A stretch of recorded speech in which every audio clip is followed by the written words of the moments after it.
السلام عليكم ورحمة الله وبركاته. الحمد لله نحمده ونستعينه ونستغفره ونعوذ بالله من شرور أنفسنا وسيئات أعمالنا. من يهده الله فلا مضل له ومن يضلله فلا هادي له.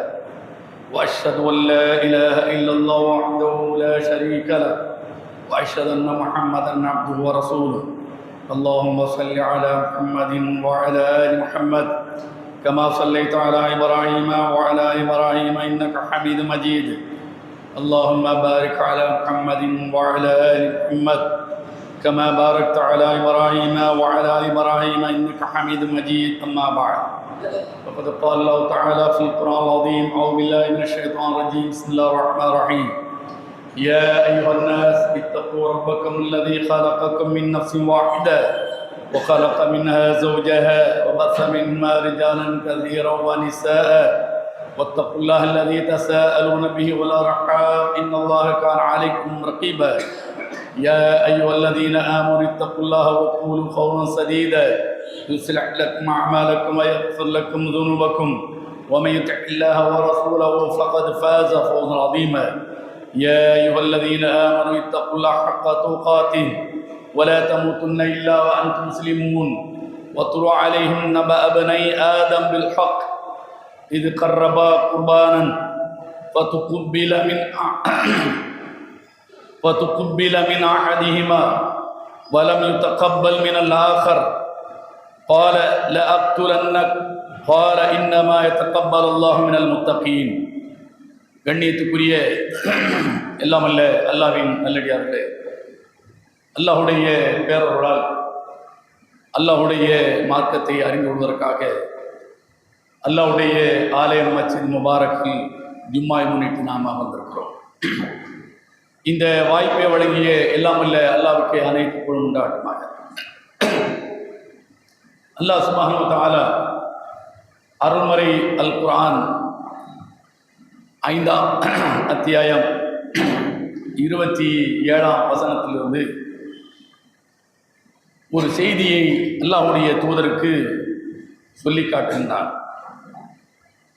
ஆதம் அலைஹிஸ்ஸலாம் இந்த உலகில் படைக்கப்பட்டு வாழ்ந்த காலம், முஹம்மது நபி ஸல்லல்லாஹு அலைஹி வஸல்லம் அவர்கள் இந்த உலகில் பிறந்து வாழ்ந்த காலம், இந்த இருவருக்குமான இடைப்பட்ட காலத்தில் எத்தனையோ ஆண்டுகள் கடந்து போயிருக்கின்றன. எத்தனை ஆண்டுகள் என்று யாராலும் சொல்ல முடியவில்லை. இன்றைக்கு மனித நாகரிகம் தோண்டியதாக, அதுவும் இந்தியாவின் தென்கோடியில், அது தமிழகத்தில் இத்தனை 1000 ஆண்டுகளுக்கு முன்னரே மனித நாகரிகம் தோன்றிவிட்டது.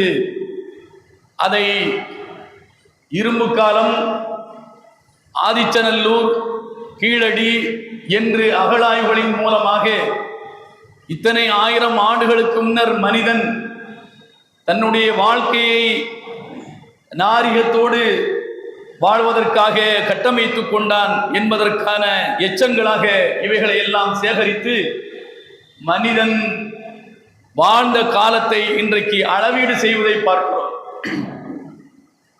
அப்ப பல ஆயிரம் ஆண்டுகளுக்கு முன்னர் இங்கு மனிதன் தோன்றியிருக்கிறான், வாழ்ந்திருக்கிறான் என்றால் ஆதம் அலைஹிஸ்ஸலாத்து வஸ்ஸலாம் அவர்கள் எத்தனை 1000 ஆண்டுகளுக்கு முன்னர் தோன்றியிருப்பார்கள்.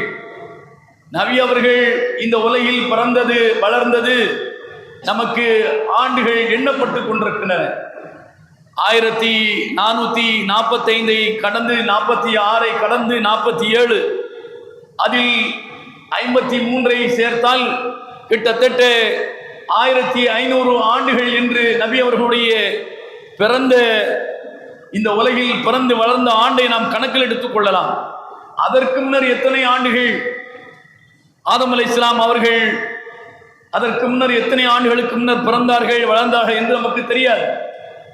அல்லாஹ் அதை நபிக்கு சொல்லிக் கொடுக்கிறான். ஆதமை நபி அவர்கள் பார்த்ததில்லை, ஆதமுடைய வழித்தோன்றல்களில் அவர்களுடைய நேரடி வாரிசுகளை நபி அவர்கள் சந்தித்ததில்லை. ஆனால் அவருடைய வாழ்க்கையில் ஆதமுடைய குடும்பத்தில் நடந்த ஒரு சம்பவத்தை சொல்லி நபிக்கு அல்லாஹ் என்ன செய்கிறான், ஒரு சில அறிவுரைகளை இங்கு முன்னெடுத்து வைக்கிறான். அது நாம் பல்வேறு உரைகளில் கேட்டதுதான். காலத்தின் அருமை கருதி அதை இங்கு நான் நினைவூட்டிக் கொள்ள கடமைப்பட்டிருக்கிறேன். வத்துலு அலைஹின் நபவனை ஆதம் பில் ஹக். நபியே, இது நபி அவர்களுக்கு குர்ஆனில் சொல்லப்பட்டிருக்கிற வசனம். 5ஆம் அத்தியாயம் 27ஆம் வசனத்திலிருந்து நீங்கள் படித்து பாருங்கள். வத்துலு அலைஹின் நபவனை ஆதம் பில் ஹக். ஆதமுடைய 2 மகன்களை குறித்து உண்மையாக இந்த மக்களுக்கு சொல்லுங்கள். ஆதமுடைய 2 புதல்வர்களுடைய வரலாற்றை, உண்மையான வரலாற்றை இவர்களுக்கு சொல்லுங்கள், அதை ஓதி காட்டுங்கள். இது கர்ரபா குர்பானன். அந்த 2 பேருமே அல்லாஹ்விற்காக வழிபாடுகள் செய்தார்கள். ஆதம் என்பவர் இறை தூதர், அவருக்கு பிறந்த 2 மகன்கள், அவர்கள் அல்லாஹ்வுக்காக வழிபாடு செய்கிறார்கள்.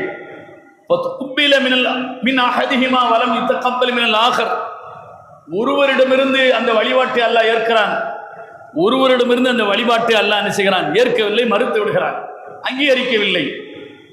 அப்ப இதை கண்ட ஏற்கப்படாத சகோதரன் லஅக்துலன்னக, உன்னை நான் கொன்று விடுவேன் என்று ஏற்கப்பட்ட சகோதரனை பார்த்து இந்த சகோதரன் சொல்கிறான், நானும் நீனும் தான் இறைவனுக்கு வழிபாடு செய்தோம், உனக்குள்ளதை அவன் ஏற்றுக்கொண்டான், எனக்குள்ளதை ஏற்கவில்லை, ஆதலால் உன்னை நான் கொன்று விடுவேன் என்று அவர் சொல்கிறார். உடனே அவர் பதிலளிக்கிறார், இன்னமா யத்தகப்பலு மினல் முத்தகீன். வழிபாடை ஏற்பது நானா? யாருக்காக நீ வழிபாடு செய்தாய்? யாருக்காக நீ வணங்கினாய்? அல்லாஹ்வுக்காக. ஏற்பதும் மறுப்பதும் அவனுடைய உரிமை. அவன் அல்லாஹ்வை பயந்து நல்லறங்களை செய்கின்றவரிடமிருந்து ஏற்கிறான், அல்லாஹ்வை பயப்படாமல் செய்கின்றவரிடமிருந்து ஏற்பதில்லை. இறைவனை பயக்கின்றவரிடமிருந்து அல்லாஹ் இன்னல்லாஹ் யத்தகப்பலு மினல் முத்தகீன், முத்தகீனிடமிருந்து தான் வழிபாட்டை அல்லாஹ் ஏற்கிறான் என்று அவர் பதிலளிக்கிறார். அதானே உண்மை. அப்ப அதற்கு அந்த சகோதரன், இல்லை இல்லை, நான் நிச்சயமாக உன்னை கொல்லுவேன் என்று சொல்லும்போது, நீ என்னை கொல்ல நீ ஆயத்தமானால் உனக்கு எதிராக நான் கை உயர்த்த மாட்டேன் என்று இவர் பதில் சொல்கிறார். நான் அல்லாஹ்வை பயப்படுகிறேன், நான் அல்லாஹ்வை பயப்படுகிறேன். இன்னி உரீதான் தபு பிஸ்மி வஸ்மிக் தக்கூன மின் அஸ்ஹாபின் நார். அப்படி என்னை மீறி நீ கொன்றால் எனது குற்றமும் நீ செய்கிற இந்த குற்றம் எல்லாமா சேர்ந்து நீ நரகவாதியாக போய்விடுவாய், நரகத்துக்கு போய்விடுவாய் என்று அந்த சகோதரன் சொன்னார். வதாலிக ஜஸாஉ ஸாலிமீன். அநியாயமாக எவன் இப்படி நடக்கிறானோ அவனுக்கு கூலி நரகம்தான் என்று அவர் சொல்லி முடிக்கிறார். வதவஅத் லஹு நஃப்ஸுஹு கத்ல அஹீஹி ஃபகதலஹு ஃபஅஸ்பஹ மினல் காஸிரீன். தன் சகோதரனை எப்படியாவது கொண்டு விட வேண்டும் என்று அவனுடைய உள்ள கிடக்கை அவனை உந்தி கொண்டிருந்தது. கடைசியில் அந்த சகோதரனே, அந்த மனிதன், அந்த சகோதரன், உடன்பிறந்த சகோதரன் கொன்றும் விட்டான். கடைசியில் விரலை கடித்தான். கடைசியில் அவன் நஷ்டமடைந்தவனாகி விட்டான். தன் சகோதரன் செத்து கிடக்கிறான். செத்த சகோதரனை எப்படி புதைப்பது என்று அந்த முட்டாள் சகோதரனுக்கு தெரியவில்லை, அந்த அக்கிரமக்கார சகோதரனுக்கு தெரியவில்லை. அல்லாஹ் ஒரு காக்கையை அனுப்புகிறான்.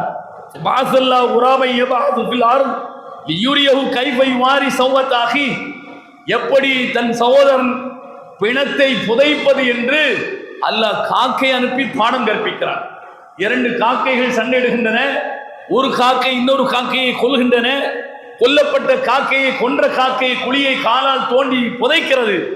இதை பார்த்த அந்த கொலைகார சகோதரன் ஃபஅஸ்பஹ மினன் நாதிமீன். ஆஹா, அன் அகூன மிஸ்ல ஹாதல் குராப்.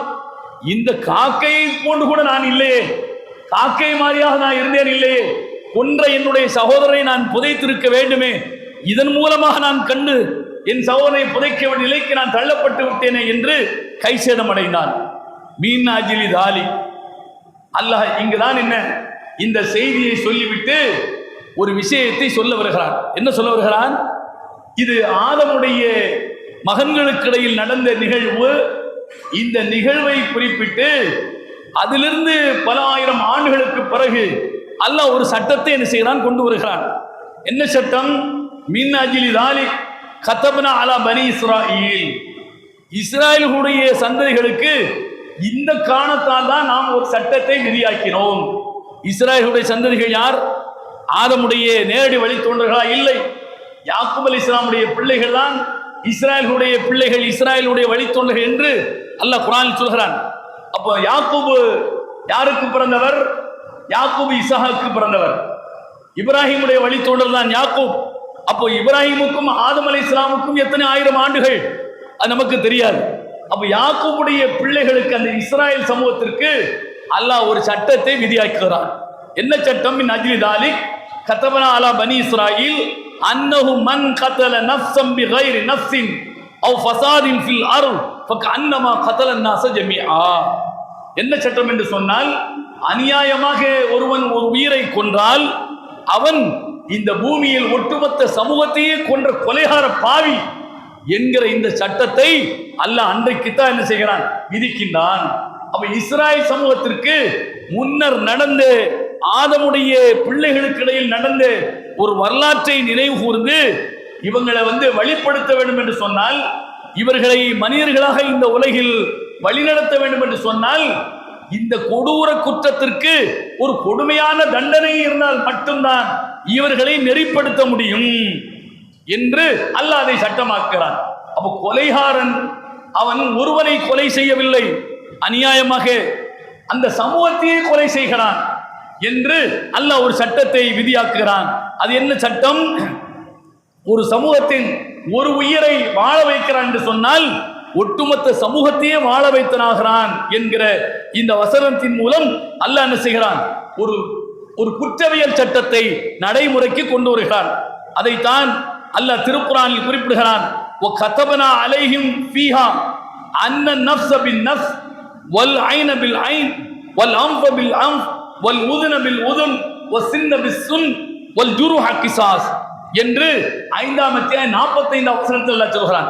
இந்த வரலாற்றை சொல்லிக்கொண்டே எதனால் இந்த குற்றவியல் சட்டத்தை இஸ்ராயல் சமூகத்திற்கு நாம் விதியாக்கினோம் என்றால், ஒருவனை இவன் கொண்டால் அது கண்டுகொள்ளப்படாமல் விட்டு போனால் ஒவ்வொருவனையும் கொல்வார்கள், கொலை செய்வார்கள்.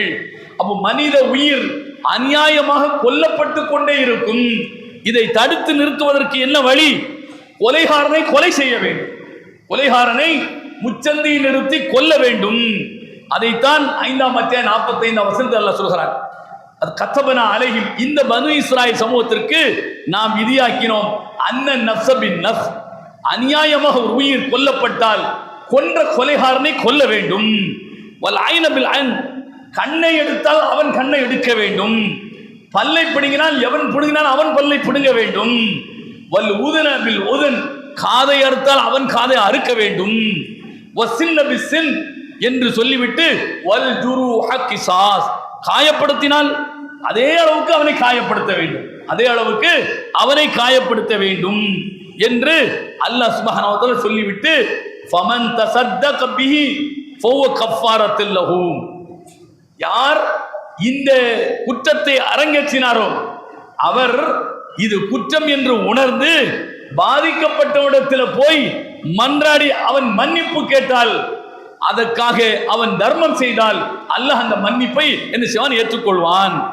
மன்னிப்பு கேட்டவன் மன்னிப்பை ஏற்றுக்கொண்டால், ஏற்றுக்கொண்டதற்கு பிறகு அதற்கான ஒரு தர்மத்தை கொடுத்தால் அல்லாஹ் அதை ஏற்றுக்கொள்வான் என்று அல்லாஹ் இந்த குற்றவியல் சட்டத்தை நடைமுறைக்கு கொண்டு வருகிறான். அதே போன்றுதான் நபிகள் நாயகம் ஸல்லல்லாஹு அலைஹி வஸல்லம், இதெல்லாம் நபி அவர்களுக்கெல்லாம் இறக்கிய வசனங்கள். அடுத்த நபிகள் நாயகம் ஸல்லல்லாஹு அலைஹி வஸல்லம் அவர்களுக்கு 5ஆம் அத்தியாயம் 38ஆம் வசனத்தில், அதே மாயிதா அத்தியாயத்தில் அல்லாஹ் சொல்கிறான், வஸ்ஸாரிகு வஸ்ஸாரிகத்து ஃபக்தவு ஐதியஹுமா ஜஸாஅம் பிமா கஸபா நகாலம் மினல்லாஹ், திருடக்கூடிய ஆண் திருடக்கூடிய பெண் யாராக இருந்தாலும் திருட்டு நிரூபிக்கப்பட்டால் ஃபக்தவு ஐதியஹுமா, ரெண்டு பேருடைய கையை வெட்டுங்கள். அப்ப திருட்டு தண்டனைக்கு, திருட்டு குற்றத்திற்கு தண்டனை கையை வெட்டுவது, திருட்டு குற்றத்திற்கு தண்டனை கையை வெட்டுவது என்று அல்லாஹ் கையை வெட்ட சொல்கிறேன்.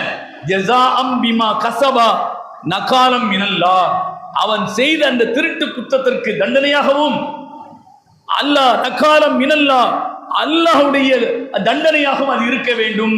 இந்த உலகத்திலே அதற்கு தண்டனை கொடுக்க வேண்டும், அல்லாஹ்வுடைய தண்டனையாகவும் அது இருக்க வேண்டும் என்று அல்லாஹ் 5ஆம் அத்தியாயம் 38 குறிப்பிடுகிறார்.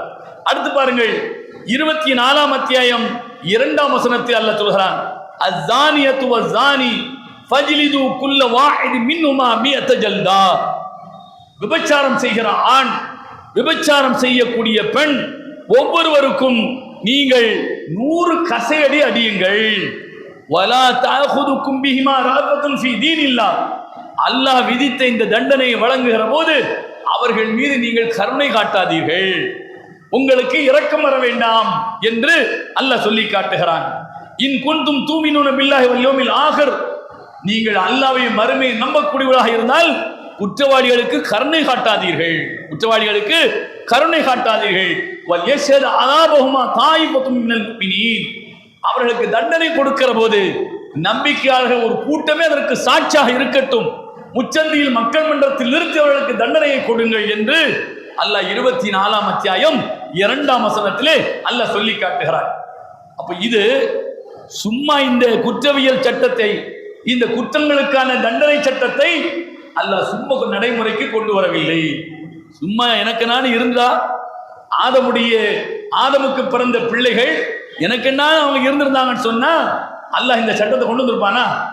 அநியாய கொலைக்கு சட்டம் என்பது ஆதமுடைய பிள்ளைகள் ஒருவர் செய்த அந்த தவறுக்காக உலகத்தில் இந்த சட்டம் நடைமுறைக்கு வந்தது.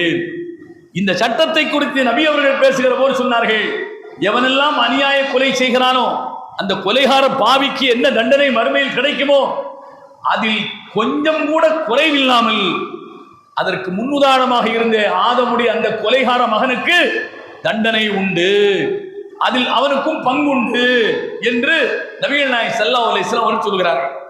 இதை நாம் மனதில் இருத்திக் கொள்ள வேண்டும். மனிதன் குற்றம் செய்யக்கூடியவன் தான், மனிதன் குற்றம் செய்யக்கூடியவன் தான். ஆதம் அலைஹிஸ்ஸலாமே குற்றம் செய்த அல்லாஹ் குர்ஆன் சொல்கிறான், அஸா ஆதமு ரப்பஹு ஃபகவா, ஆதம் தன்னுடைய ரப்புக்கு மாறு செய்தார், வரம்பை மீறினார். அல்லாஹ் சொன்னதை மீறித்தானே அவர் சொர்க்கத்தை விட்டு இங்கு வர வேண்டிய நிலை ஏற்பட்டது. அப்போ ஆதம், அதைத்தான் நபி அவர்கள் சொன்னார்கள், குல்லு பனி ஆதம் கத்தாஊன், ஆதம் உடைய பிள்ளைகள் வழித்தோன்றர்கள் எல்லோரும் தவறிழைக்கக்கூடியவர்கள் தான். ஆனால் தவறிழைக்கக்கூடியதில் சிறியதும் பெரியதும் இருக்கிறது. சிறியது அது மன்னிக்கப்பட்டுவிடும், அல்லாஹ்விடத்தில் மன்னிப்பு கேட்டார். பெரியது அது மன்னிக்கப்படாது, அதற்கான பரிகாரம் தண்டனை வழங்கப்படாமல் அது மன்னிக்கப்படாது. ஏன்? அது சமூகத்தை சீரழித்து விடும். ஏன்? யார் அநியாய கொலை செய்கிறாரோ ஒருவனை கொண்டாலும் அந்த சமூகத்தையே கொன்ற குற்றவாளியாக இஸ்லாம் அதை பார்க்கிறது. சமூகம் சீரழிகிறது, ஒட்டுமொத்த சமூகமும் இந்த அநியாய கொலையால் அச்சத்தில் உறைந்து போகிறது. ஆஹா, நாம் வாழ முடியாது, நாம் போக முடியாது, நாம் வர முடியாது, சம்பாதிக்க முடியாது, நாம் இவர்களை தனியாக விட்டு போக முடியாது என்கிற அச்சத்தில் சமூகமே உறைந்து போகிறது இந்த மாதிரியான அநியாய கொலைகளால். அப்ப இதற்கு எப்படி முற்றுப்புள்ளி ஏற்படுத்துவது? அப்ப அந்த குற்றவாளி முச்சந்தியில் நிறுத்தி மக்கள் மன்றத்தில் அதே அளவிற்கு தண்டிக்கப்பட்டால் மட்டும்தான் இதற்கு முற்றுப்புள்ளி ஏற்படுத்த முடியும் என்பதை அல்லாஹ் தான் விதியாக்குகிறான். அல்லாஹ் தான் இந்த சட்டத்தை கொண்டு வருகிறான், இல்லையா? இதை அல்லாஹ்வுடைய வழங்கிய சட்டம் என்பதை கவனத்தில் கொண்டால் இந்த மனிதனை இது மாதிரியான குற்றங்களில் இருந்து தடுத்து நிறுத்துவதற்கு இதைவிட சிறந்த சட்டம் உலகத்தில் எந்த அப்பனும் சுப்பனும் போடவே முடியாது என்பதை நாம் புரிந்து கொள்ள முடியும். அதற்கு ஒரு சிலவைகளை மீள்பார்வை செய்வது காலத்தின் கடமை என்பதை நாம் இங்கு கவனத்தில் கொள்ள வேண்டும். இஸ்லாம் சொல்லக்கூடிய இந்த குற்றங்களுக்கான தண்டனை குற்றம் செய்பவனை அதிலிருந்து அவனை திருத்துவதற்காக கொண்டு வரப்பட்டது. இனி நம்ம இந்த குற்றத்தை செய்தால் இந்த கை போச்சு, அடுத்து திருடினால் இந்த கை போயிடும், அடுத்து திருடினால் இந்த காலு போகும், அடுத்து திருடினால் இந்த காலும் போயிடும், அவனை கொன்றால் நம்ம போய் சேர்ந்துருவோம், நம்மளை கொன்றுவாங்க என்று குற்றம் செய்ய வேண்டும் என்கிற எண்ணம் கொண்டவனை திருத்துவதற்குத்தான் இந்த சட்டம். அடுத்து குற்றம் செய்யக்கூடியவனை தடுப்பது மட்டுமல்ல, குற்றம் செய்ய வேண்டும் என்று எண்ணுகின்றார்களா இல்லையா மற்றவர்கள், அவனும் கூட இதிலிருந்து தன்னை காத்துக் கொள்வதற்கு, திருத்திக் கொள்வதற்கு வழி இருக்கிறது. ஆஹா, நாமும் இந்த குற்றத்தை செய்தால் நாம் தலை வெட்டப்படுவோம், கை வெட்டப்படும், உச்சந்தையில் நாமும் கொல்லப்படுவோம் என்று இந்த கெட்ட எண்ணம் எவனுக்கெல்லாம் வருகிறதோ அவனும் அதை பார்த்து தன்னை மாற்றிக்கொள்வான். இதுதான் இந்த தண்டனையினுடைய எதிர்பார்ப்பு என்பதை நபிகள் நாயகம் ஸல்லல்லாஹு அலைஹி வஸல்லம் அவர்கள் மூலமாக, குர்ஆனின் மூலமாக நாம் பார்க்கிறோம். அடுத்தது மூன்றாவது, குற்றவாளியால் பாதிக்கப்பட்டவன் தனக்கு நீதி கிடைத்து விட்டது. ஒரு குடும்பத்தில் அவன் ஒருவன் தான் சம்பாதிக்கிறவன், அவனை ஏதோ ஒரு வேகத்தில் மோட்டிவேஷனில் அவனை ஒருவன் கொன்று விட்டான். அந்த குடும்பத்துடைய கதை என்ன? நிற்கதியாகிவிடும். அந்த குடும்பம் அப்படி என்ன சீரழிந்து சின்னாபின்னப்பட்டு போகும். அப்ப அவர்கள் பரிதவிப்பார்கள், அவர்கள் அல்ல உள்ளப்படுவார்கள், வெந்து நூலாய் போவார்கள். அப்படிப்பட்டவர்களுக்கு எது ஆறுதலை தரும்? இந்த குற்றத்தை செய்த தன் குடும்பத்தில் ஒருவனை கொண்ட அந்த கொலைகாரனை நிறுத்தி கொண்டால் மட்டும்தான் அவருடைய மனது ஆறுதல் படும். சரியான நீதி கிடைத்திருக்கிறது, இதுதான் நமக்கு வேண்டியது, நமக்கு வேற எதுவும் சொத்து வேண்டாம், சுகம் வேண்டாம், இவனை கொண்டால் தான் இது இது மாதிரி எதுவும் இங்கு நடக்காது என்கிற அந்த நிலை அந்த குடும்பத்திற்கு ஏற்படும்.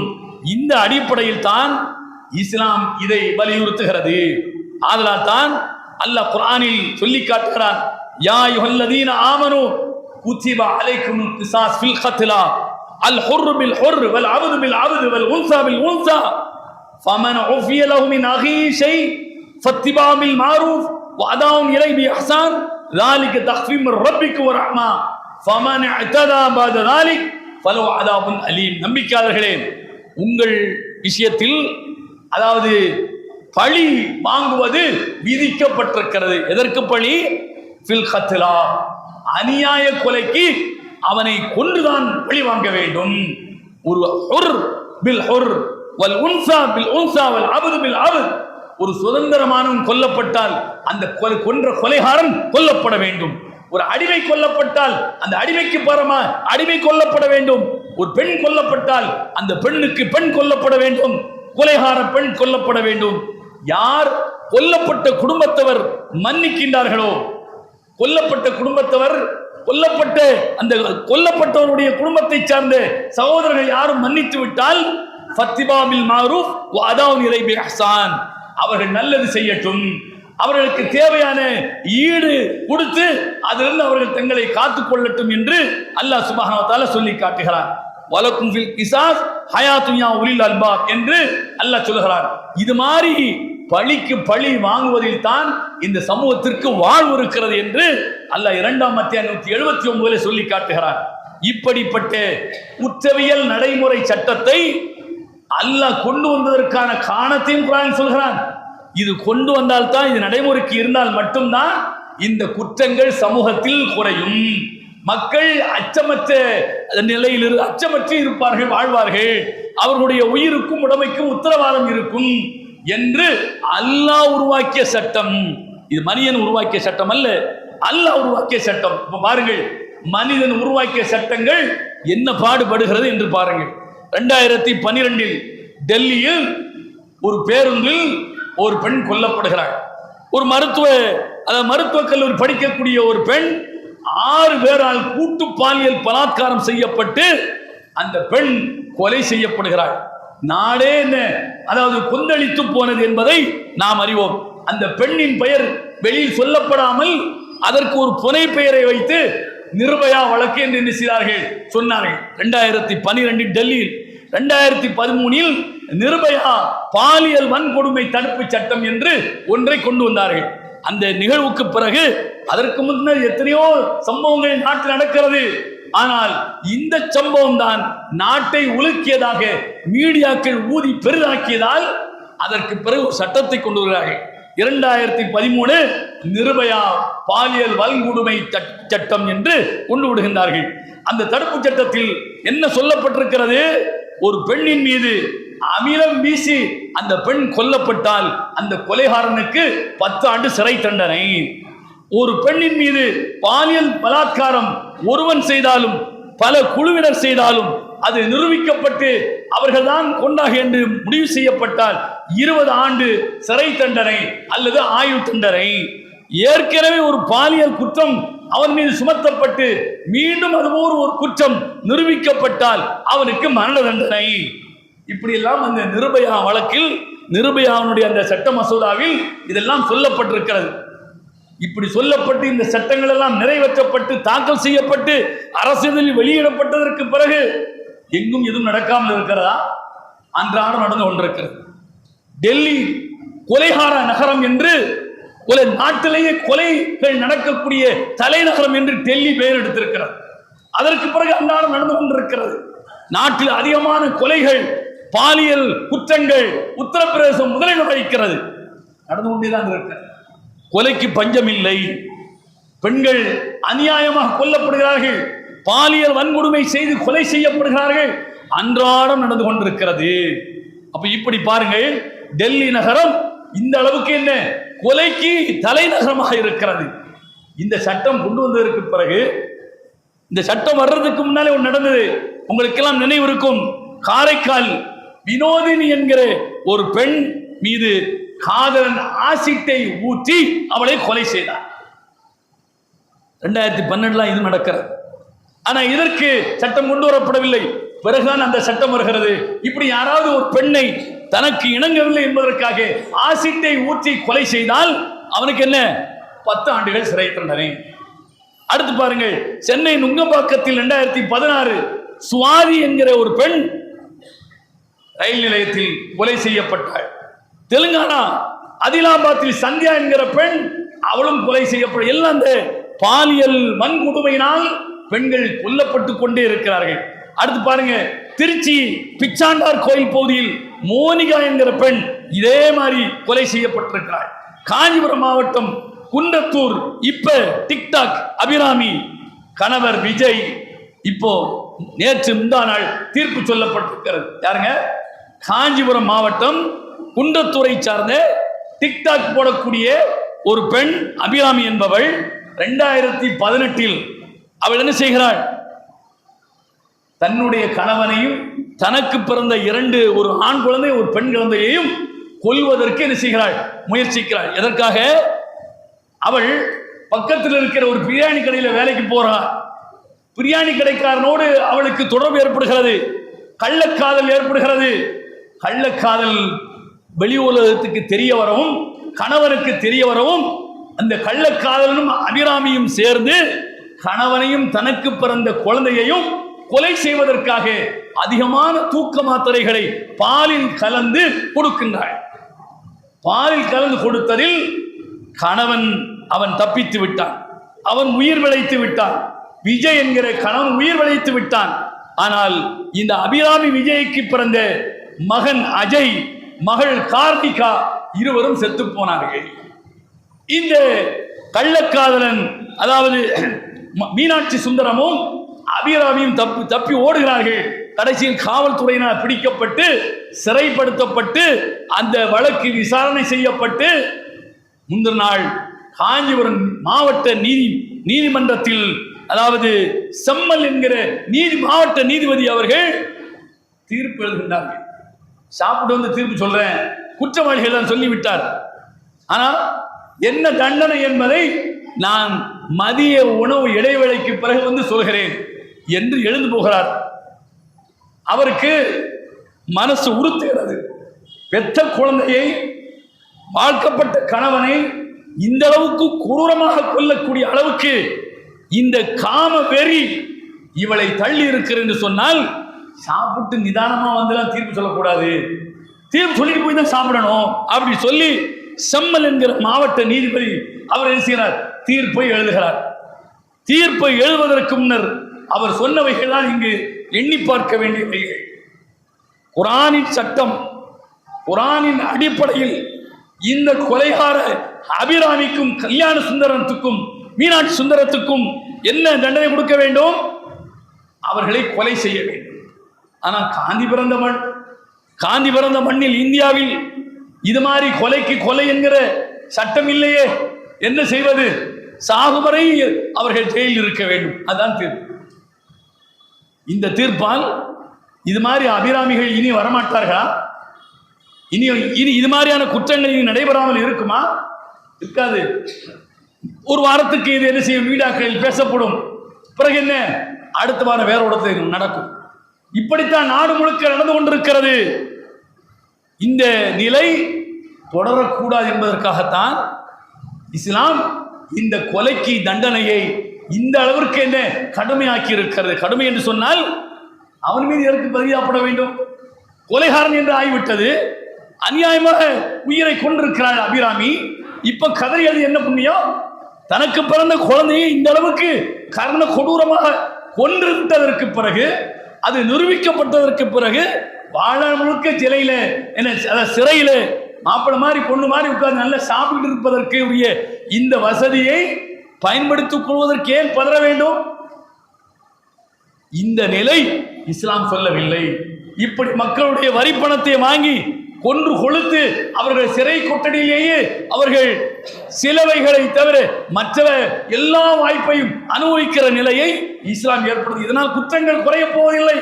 குற்றம் அன்றாடம் நடந்து கொண்டேதான் இருக்கும்.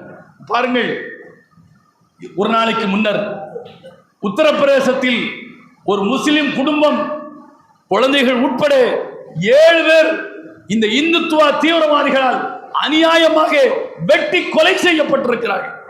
அன்றாடம் நடக்கிறது. நினைத்து பாருங்கள், இந்த நாட்டில் என்ன சட்டம் இருக்கிறது? சட்டத்தை போடுகிற இந்த குற்றவாளிகளை பாதுகாப்பதற்குத்தான் இந்த சட்டங்கள். அன்றாடம் இந்த அதாவது உயிருக்கு உத்தரவாதம் இல்லாத ஒரு சூழல் நாட்டில் நடந்து கொண்டிருக்கிறது என்பதை நாம் பார்க்கிறோம். ஆக இப்படிப்பட்டவைகள் நடக்கக்கூடாது. மனித சமூகத்தினுடைய உயிருக்கும் உடைமைக்கும் உத்தரவாதம் அளிக்கப்பட வேண்டும். அதான் சட்டம். அந்த சட்டம் மனிதனால் தரப்படக்கூடிய சட்டத்தால் நிச்சயமாக தர முடியாது என்பதை அல்லாஹ் முன்னரே முடிவு செய்தால்தான் ஆதமுடைய 2 பிள்ளைங்க போட்ட சண்டையில கொலைகார மகனுக்கு அல்லாஹ் அந்த தண்டனையை கொடுத்தான். என்ன தண்டனை? கொலைக்கு கொலை. அதுக்கு பிறகுதான் பார்த்தான், ஆஹா இதற்கு ஒரு முற்றுப்புள்ளி வைக்க வேண்டும் என்று சொன்னால், அன்றைக்கு ஆதமுக்கு அதை சொல்லல, உன் மோனை நீயே கொன்றுன்னு சொல்லி அல்லாஹ் சொல்லல. ஏன்?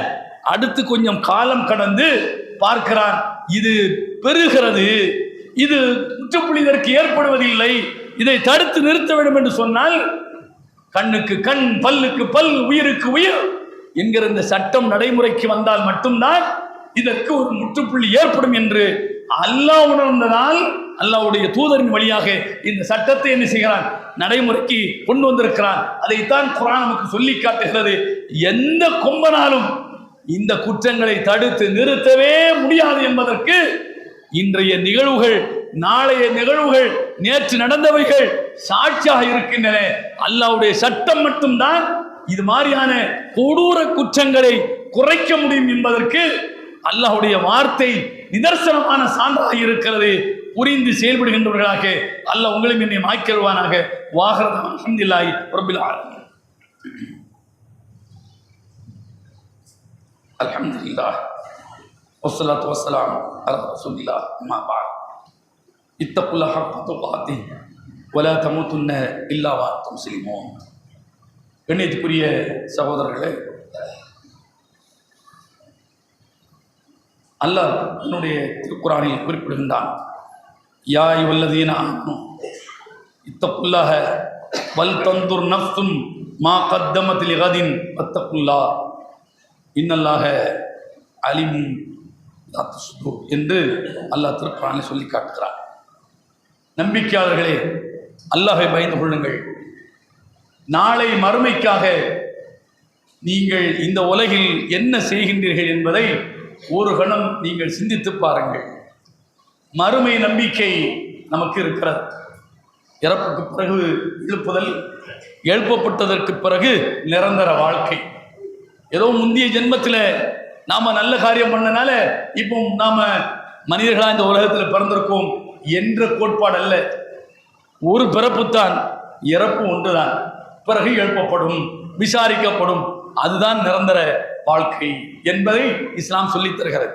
அந்த நம்பிக்கை கொண்டதால், அந்த நம்பிக்கைக்குரியவர்களாக நீங்கள் இருப்பது உண்மையானால், வல் தன்துர் நஃப்ஸும் மா கத்தமத் லிகத், நாளை அந்த வாழ்க்கைக்காக, மறுமைக்காக நீங்கள் என்ன செய்திருக்கின்றீர்கள், என்ன சேமித்திருக்கின்றீர்கள் என்பதை ஒரு கணம் நீங்கள் சிந்தித்து பாருங்கள், யோசித்து பாருங்கள் என்று அல்லாஹ் திருக்குர்ஆனிலே சொல்லி காட்டுகிறார்.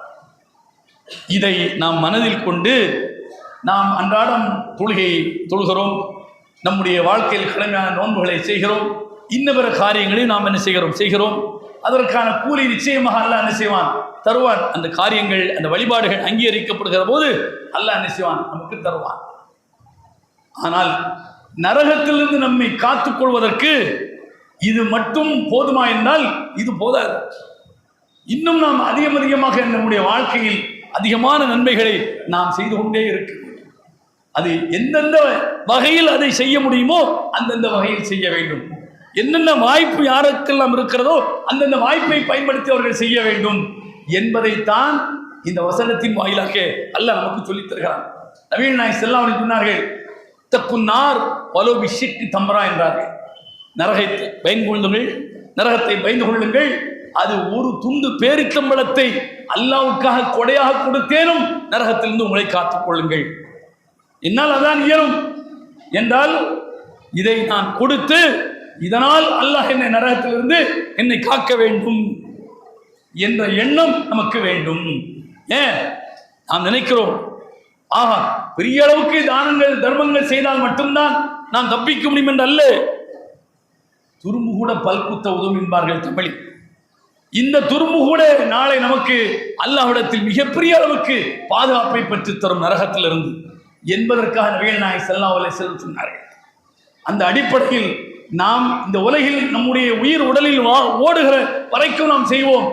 இறந்ததற்கு பிறகு எதையும் செய்ய இயலாமல் போய்விடுவோம். இறந்ததற்கு பிறகு நாம் எனக்கு எதையும் செய்ய இயலாது, உலகத்தில் உயிரோடு இருக்கிற போதுதான் நான் இதையெல்லாம் செய்ய முடியும். இறந்ததற்கு பிறகு என் கணக்கில் வருவதற்கு என்ன வழி? நபிகள் நாயகம் ஸல்லல்லாஹு அலைஹி வஸல்லம் அதற்கும் ஒரு வழியை சொன்னார்கள். இதா மாத இப்னு ஆதம் இன்கத அன்ஹு அமலுஹு இல்லா மின் ஸலாஸ். ஒரு மனிதன் இறந்து விட்டால் அவனிடமிருந்து எல்லாம் முடிந்து போகின்றன, மூன்றை தவிர. அவனுடைய இயக்கம் நின்று போய்விடுகிறது, செயல்பாடுகள் இல்லாமல் போய்விடுகிறது. மூன்று மட்டும் இயங்கிக் கொண்டே இருக்கிறார். ஒன்று அமலுன் சாலிஹ், அவன் செய்த நல்லறங்கள். வலதுன் சாலிஹ் யதுஉலஹு, அவன் பெற்று நன்றாக வளர்த்த பிள்ளை அவனுக்காக பிரார்த்திப்பது.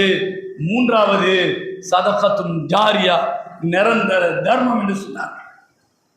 நான் இந்த உலகில் சம்பாதித்ததிலிருந்து நிரந்தர தர்மத்தை செய்துவிட்டு நான் இறந்து போய்விட்டால் அந்த தர்மம், அதன் கூலி, அதை பயன்படுத்துகின்ற போதெல்லாம், இந்த உலகின் மனித இனத்திற்கு அது பயன்படுகிற போதெல்லாம் அதனுடைய நன்மை எனக்கு கிடைத்துக் கொண்டே இருக்கும். நான் செத்து போய்விட்டேன், ஆனால் அந்த நன்மை எனக்கு கிடைத்துக் கொண்டே இருக்கும். நான் செத்து போய்விட்டேன், என்னால் பெற்று வளர்க்கப்பட்ட பிள்ளைகள் எனக்காக பிரார்த்தனை செய்தால் அந்த பிரார்த்தனை எனக்கு கிடைத்துக் கொண்டே இருக்கும். நபிகள் நாயகம் ஸல்லல்லாஹு அலைஹி வஸல்லம் சொன்னார்கள், நான் செய்த உலகத்தில் வாழ்கிற போது நான் செய்த நல்லறங்கள் அதன் கூலி எனக்கு கிடைத்துக் கொண்டே இருக்கும். இப்படி நபிகள் நாயகம் ஸல்லல்லாஹு அலைஹி வஸல்லம் அவர்கள் நரகத்திலிருந்து நம்மை காத்துக் கொள்வதற்கான வழியை நமக்கு காட்டி தந்திருக்கின்றார்கள். நாம் அதை திரும்பி பார்க்க வேண்டும், அதை யோசித்து பார்க்க வேண்டும். நம்முடைய வாழ்க்கையில் நம்முடைய சக்திக்கு உட்பட்டு இது மாதிரியானவைகளை நாம் செய்திருக்கிறோமா என்பதை நீங்கள் சிந்தித்துக் கொள்ளுங்கள். கோடிகளுக்கு அதிபதியாக இருக்கலாம், லட்சத்திற்கு அதிபதியாக இருக்கலாம், சில ஆயிரங்களுக்கு சொந்தக்காரனாக இருக்கலாம், சில நூறுக்குரியவனாக இருக்கலாம், சில காயங்களுக்கு சில காசுகளுக்கு சொந்தக்காரனாக இருக்கலாம். அவனவன் சக்திக்கு அதை செய்ய கடமைப்பட்டிருக்கிறான். நம்முடைய மறுமை வாழ்க்கை சிறக்க வேண்டும் என்று சொன்னால் இதை கட்டாயமாக நாம் செய்தாக வேண்டும். அதற்கு ஒரு வாய்ப்பாக நான் ஒரு செய்தியை இங்கு நான் குறிப்பிட கடமைப்பட்டிருக்கிறேன். நம்முடைய இந்த முபாரக் பள்ளியை பொறுத்தளவில் 2 பள்ளிகள், இதில் பயன்பாட்டில் இருக்கக்கூடிய மின் சாதனங்களின் மூலமாக வருடத்திற்கு கிட்டத்தட்ட 1 லட்சம் ரூபாய் மின்சார கட்டணம் செலுத்த வேண்டியிருக்கிறது. இந்த 1 லட்சம் ரூபாய், வருடத்திற்கு 1 லட்சம் ரூபாய் என்று மின்சார கட்டணம் மட்டும். இனி வரக்கூடிய காலங்களில் மின் கட்டணம் எப்படி இருக்கும் என்று சொல்ல முடியாது. இதற்கு வீட்டு உபயோகத்திற்கு இருக்கக்கூடிய மின் கட்டணத்தை விட அதிக கட்டணம், ஆனால் வியாபார நிறுவனங்களுக்கு இருப்பதை விட குறைந்தது. 2க்கும் இடைப்பட்ட ஒரு கட்டணம், தாரிஃப் 2 என்று சொல்வார்கள். அந்த தாரிஃப் 2 வருடத்துக்கு 1 லட்சம் ரூபாய் கட்ட வேண்டியிருக்கிறது. இதை குறைப்பதற்கு நாங்கள் ஒரு யோசனையை முன்னெடுத்திருக்கிறோம். சோலார் சூரிய தகடுகளை வைத்து மின் உற்பத்தி செய்து இந்த பள்ளியினுடைய மின்சார தேவை நிறைவு செய்ய வேண்டும், செலவினங்களை குறைக்க வேண்டும் என்ற அடிப்படையில் ஒரு முடிவெடுத்திருக்கிறோம். இதை கிட்டத்தட்ட 10 kV அளவுக்கு மின் உற்பத்தி செய்தால்தான் இங்கு இருக்கக்கூடிய ஆழ்குழாய் கிணறில் இருக்கக்கூடிய மோட்டார், இங்கு இருக்கிற ஏனைய மின் சாதனங்களுடைய பயன்பாடு, இதையெல்லாம் நாம் ஒரு முடிவுக்கு கொண்டு வர முடியும். எனவே 10 kV அளவுக்கு இந்த சூரிய தகடுகளை வைத்து மின் உற்பத்தி செய்வதற்கு குறைந்தபட்சம் 7 லட்சம் ரூபாய் என்று நாங்கள் முடிவு செய்திருக்கிறோம். உங்களுக்காக, உங்களுடைய பெற்றோர்களுக்காக நீங்கள் இந்த தர்மத்தில், நிரந்தர இந்த தர்மத்தில் பங்கெடுத்துக் கொள்ள வேண்டும். உங்களுடைய சக்திக்கு உட்பட்டு இதில் நீங்கள் பங்கெடுத்துக் கொள்ள வேண்டும் என்று கேட்டு நிறைவு செய்கிறேன். வாகரதம் அல்ஹம்துலில்லாஹி ரப்பில் ஆலமீன்.